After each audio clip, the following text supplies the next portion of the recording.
একটি মেয়ে শারীরিক দুর্বলতার জন্য ডাক্তারের কাছে গেল। ডাক্তার মেয়েটিকে কিছু পরীক্ষা করতে দিলেন। পরীক্ষার রিপোর্টগুলি নিয়ে সে ডাক্তারের কাছে গেল।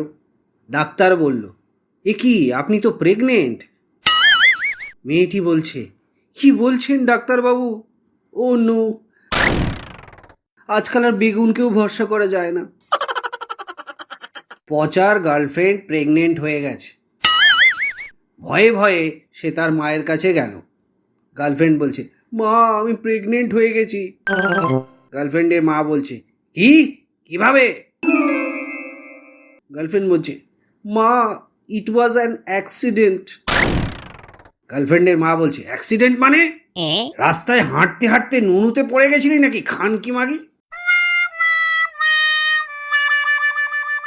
বিবাহিত জীবন অনেকটা বেল্টের মতন, সামনে অনেক ফুটো থাকা সত্ত্বেও রোজ একই ফুটোতে লাগাতে হয়। পচা রাতের বেলা অফিস থেকে ফিরে খেতে বসেছে। খেতে খেতে বিরক্ত হয়ে পচা বলল, ধুর, কি সব রান্না করেছো, খাবারে এত বেশি তেল দিয়েছো কেন? পচার বউ লজ্জা পেয়ে বলল, যাতে তুমি রাতের বেলায় ভালো মাইলেজ দাও।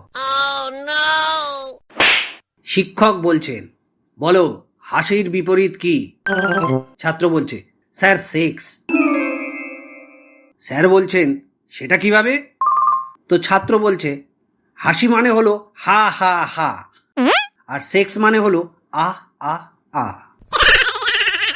পাপ্পুর গার্লফ্রেন্ড বলছে, এই, তুমি কটা পুশ আপ দিতে পারো একসঙ্গে?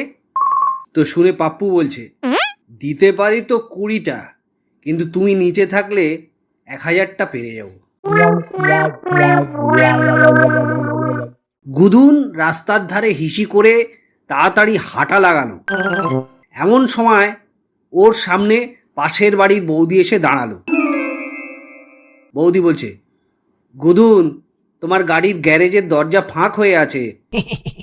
গুদুন ওর প্যান্টের চেন টেনে জিজ্ঞেস করলো, বৌদি, আমার গ্যারেজের ভিতরে মারুতি গাড়িটা দেখতে পেলে? বৌদি বলল, না গুদুন, একটা স্কুটি দেখতে পেলাম। বিপত্নিক ভজহরি বাবু তার কাজের মাসিকে চুপচাপ কালীঘাটে গিয়ে বিয়ে করে নিলেন।